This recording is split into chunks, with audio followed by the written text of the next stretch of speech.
Coming up on our newscast tonight. In the first cabinet meeting held since the Inter-Korean Summit, President Moon Jae-in thanked the Korean people for their support and called on his staff to quickly plan follow-up measures.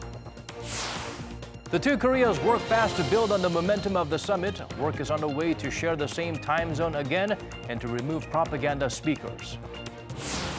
For 2 straight months, Korea's industrial output declines. Even the strong numbers by memory chip production was shadowed by dips in mining, automobile, and machinery. NEWSCENTER begins now.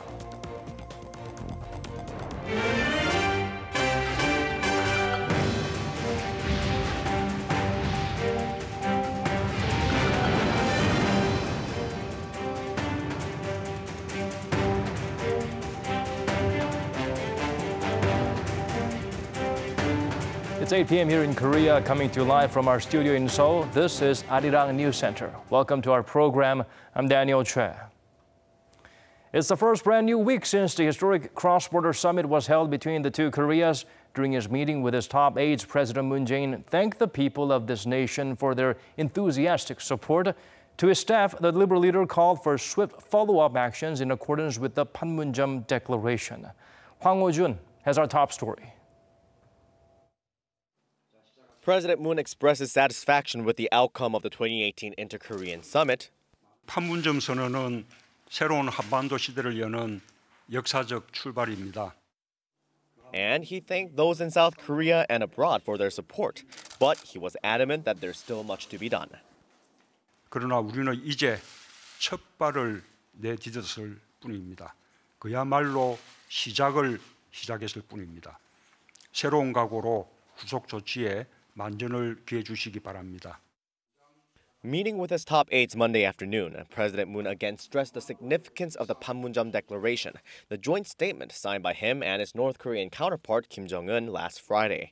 He said it established a foundation for the two Koreas to build trust, to ease military tensions, and to seek better communication and achieve mutual prosperity. To ensure that the declaration is carried out, President Moon called for the Summit Preparation Committee to be reconstituted and tasked with its implementation.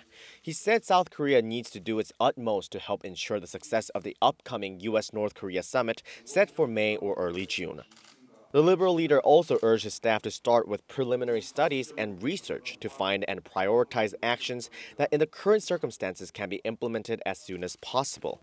A Blue House official later explained that such studies will include a joint research with Pyongyang on possible economic cooperation projects, which currently would be subject to the international sanctions on the North. And last but not least, President Moon said the Panmunjom Declaration needs to be ratified by the National Assembly. The point of ratifying a declaration is to acknowledge it as a treaty signed by two states, which would ensure it is implemented even if there is a change in administration down the road. But ratification would face major hurdles. South Korea's opposition could block it for one, and legally, the South Korean constitution doesn't recognize a North Korean state as existing. Hwang Ho-jun, Arirang News. Work begins tomorrow on dismantling the loudspeakers set up along the inter-Korean border.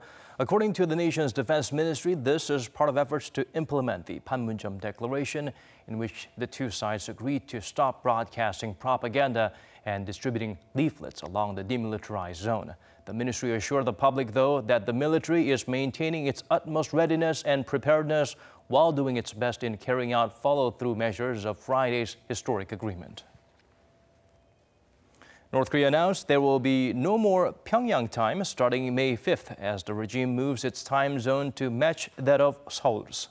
According to the state-run Korean Central News Agency on Monday, the decision was made directly by its leader Kim Jong-un as the first move to harmonize and unify the people of the two Koreas.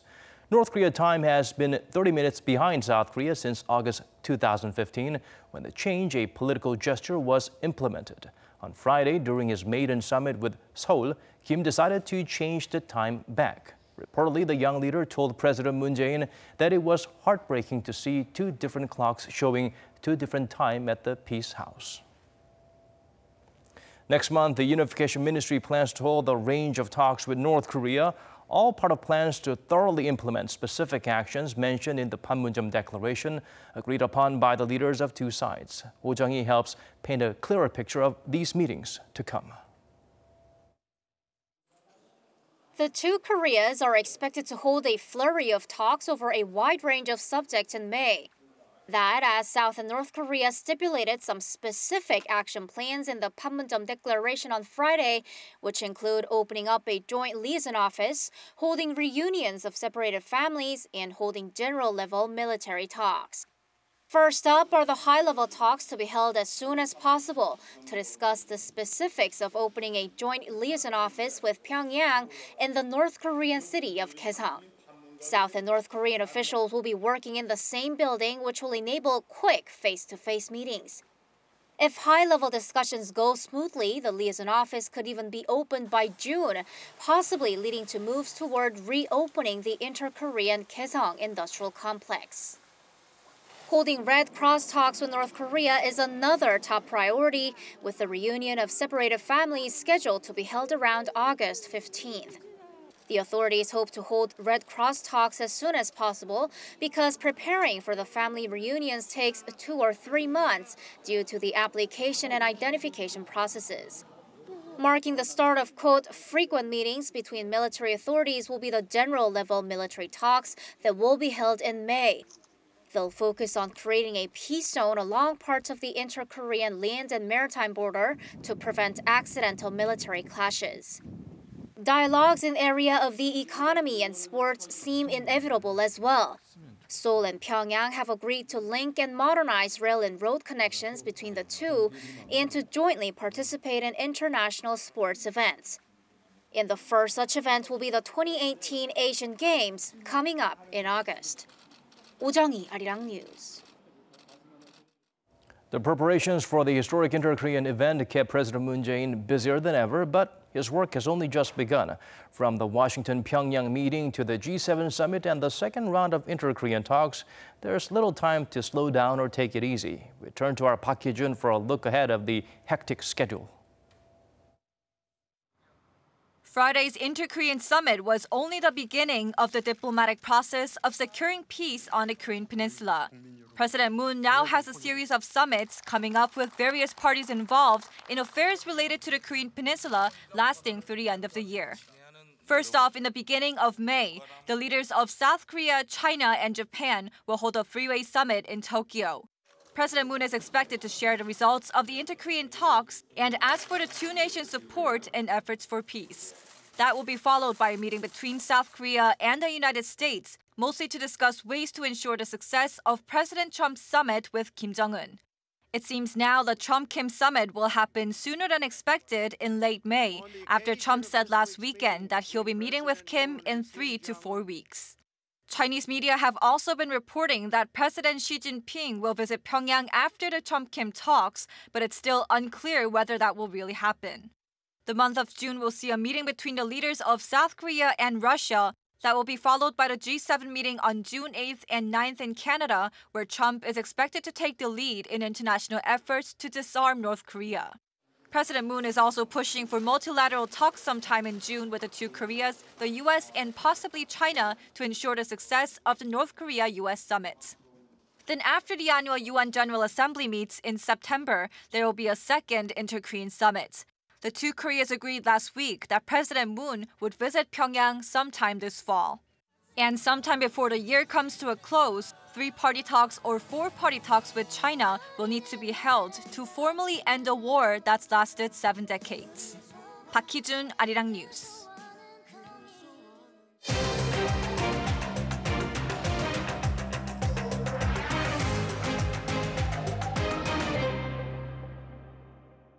In the domestic political arena, the National Assembly, not known to produce much results this year so far, has another urgent task, ratifying the summit declaration. While most members of the parliament agree that needs to be done, the main opposition stands in the way. Kim Min-ji has the latest. The ruling Democratic Party of Korea is seeking to ratify the Panmunjom Declaration that was reached at the Inter-Korean Summit last week. Ratification would provide a legal framework for the declaration to be enforced and would also ensure it stays in effect even if there's a change in government. The declarations reached at 2 previous inter-Korean summits were not ratified and lapsed after the administration changed. Our party will be at the forefront of making sure that the Panmunjom Declaration is irreversible and brings actual effects, and we will look into parliamentary ratification. We will also do our utmost for a successful North Korea-US summit. But the main opposition Liberty Korea party is not on the same page. The Conservative Party has claimed the ruling party is putting on a political show to win the local elections coming up in June, and they're strongly against ratifying the declaration, saying it lacks specifics. It's not like North Korea dismantled its nuclear arsenal or opened the door to reform. Until a specific roadmap for denuclearization is completed, we must stay level-headed and act with precision. The left-leaning Party for Democracy and Peace and the Justice Party support the proposal for ratification, as do several lawmakers within the centrist Padamita Party. Ratification will require a majority of the National Assembly's 293 lawmakers to be present for a full-floor vote, and then a majority to vote in favor of it. However, ratification may have to wait a while, as the National Assembly remains at a standstill.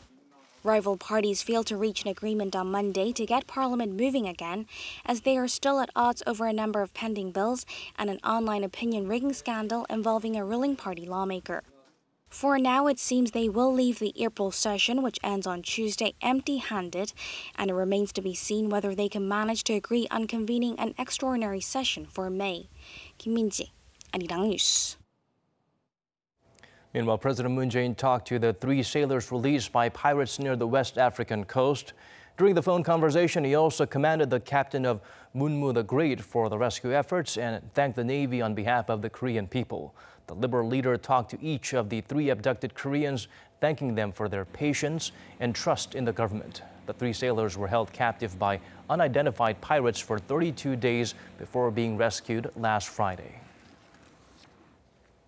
The temporary exemption the U.S. granted on its new steel and aluminum import tariffs ends on Tuesday, and it seems only South Korea has reached a deal for a full exemption. Seoul's trade ministry confirmed on Monday Washington is expected to announce the details of the exemption, which comes in exchange for limiting imports of Korean steel by 30%. However, it's unclear when that quota will come into force, as America is still negotiating with the EU and other countries like Canada and Mexico. The limits will only come into force once quota agreements are agreed with all target nations.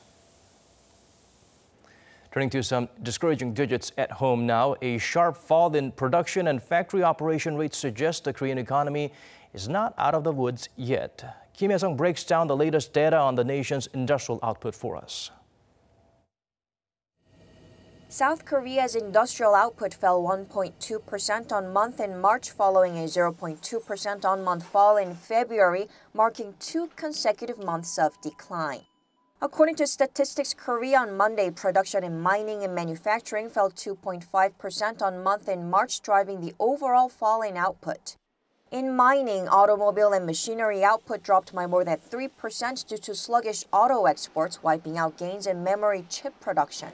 South Korea's average factory operation rate plunged near 2% on month to 70.3% in March, the lowest since March 2009.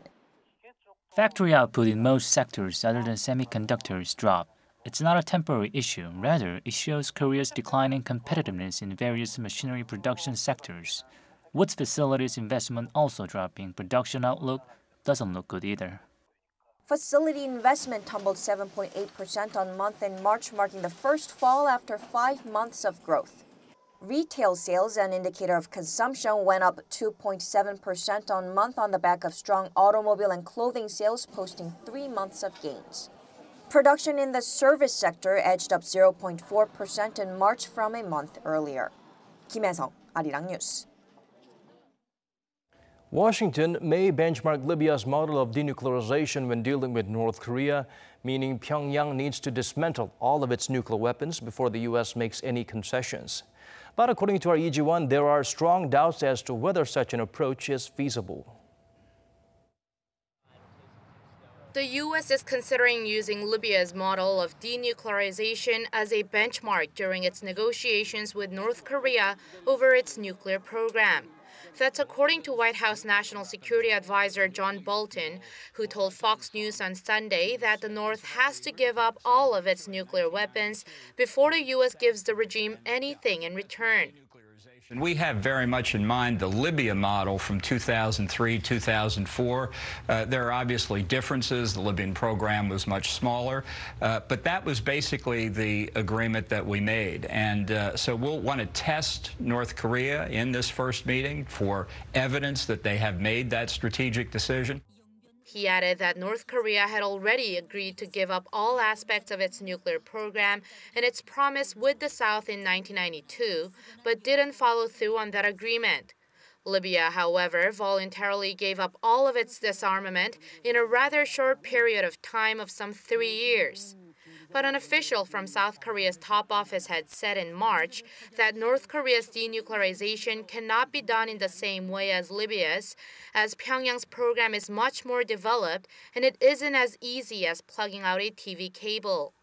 Many experts also say that what Pyongyang and Washington want from each other isn't quick or simple to achieve. Security guarantees for North Korea is not something the Trump administration can promise. That issue is in the hands of the Congress.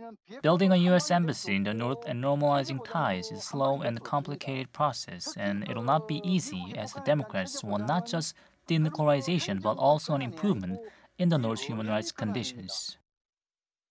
Many experts outside of South Korea say that the Trump administration should not consider the Libyan model as an example to give to the North, as the U.S. had launched military action against Libya years after the Libyan dictator dismantled its nuclear weapons. And I think the U.S. has a spotty record on security assurances. We have Libya. We have the case of the Ukraine, where after the fall of the Soviet Union, they relinquished nuclear weapons that were on Ukrainian soil.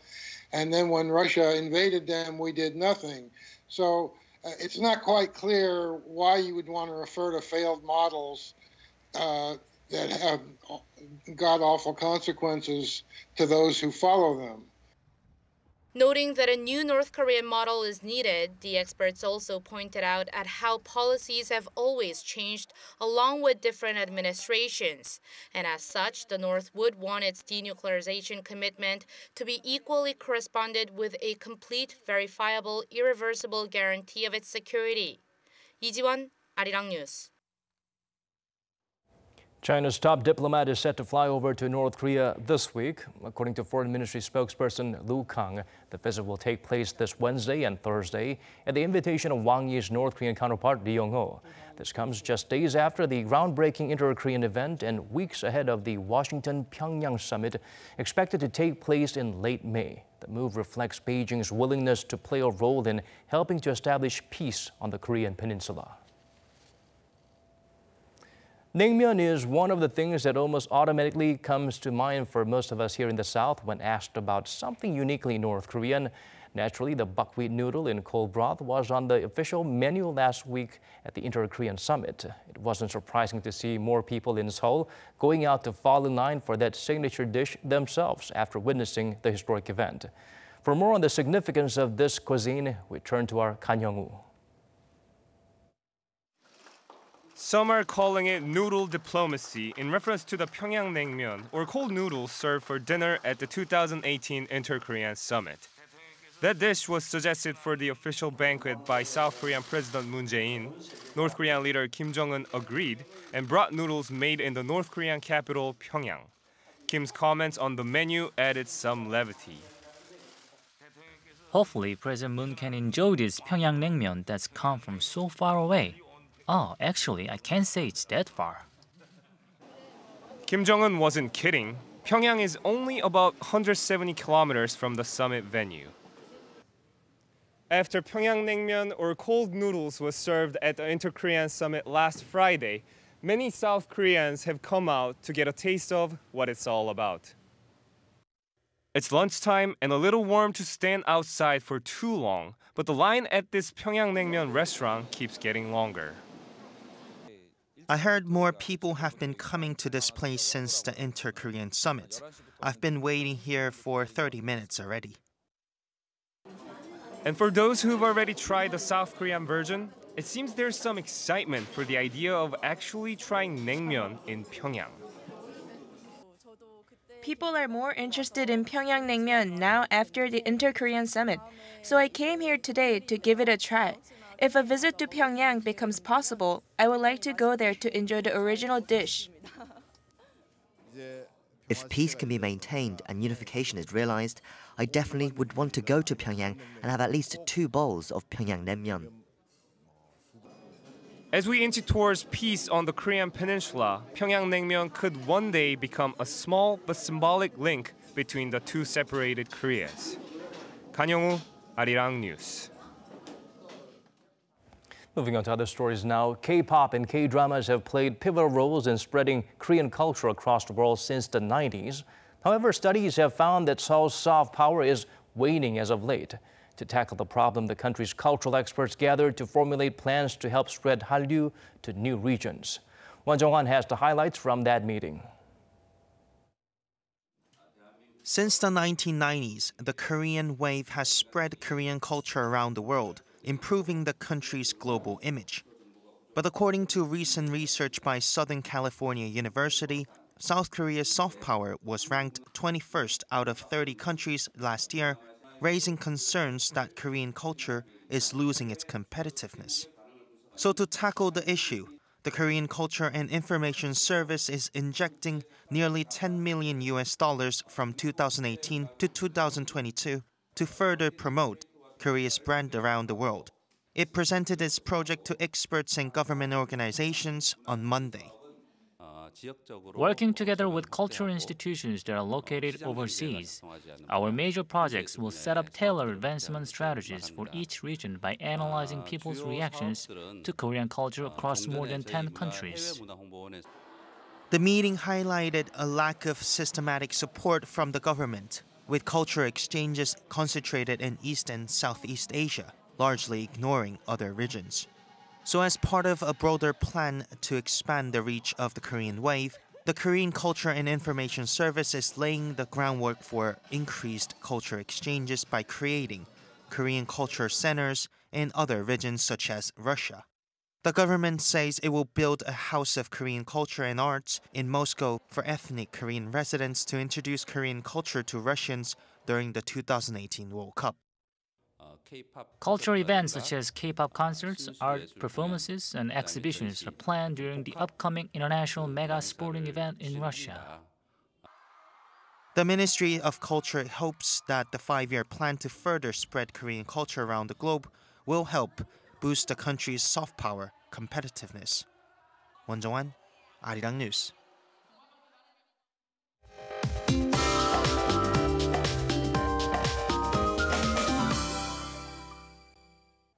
It's time to turn to Michelle Bach at the Weather Center for the updates you need. Michelle, I hear levels of ultrafine dust are still high here in the capital. Daniel, levels are high, but the bad news is that they will get worse. Currently, the air quality in the central region has been steadily worsening as a lack of winds has let the dust accumulate. Now, by the evening, the wind will weaken even more, leading to very bad air quality by tomorrow morning. But by tomorrow afternoon, the southern parts of the nation will be receiving some precipitation that will hopefully wash away the dust. Now, showers will only wet the southern provinces with less than 5 millimeters of rainfall expected, while the coastal areas will receive of up to 30 millimeters. Seoul will start off the morning at 16 degrees Celsius, Daegu and Gyeongju at 14 and 12 degrees respectively. Into the afternoon, Seoul will rise up high to 25 degrees, Gwangju 23, while Busan peaks up to 20 degrees. On Wednesday, the rain will spread nationwide, cooling down the temperatures at least until Thursday morning. Afterwards, until the extended holiday of Monday, we should be able to enjoy the warm and favorable conditions. I'll leave you with the weather conditions around the world.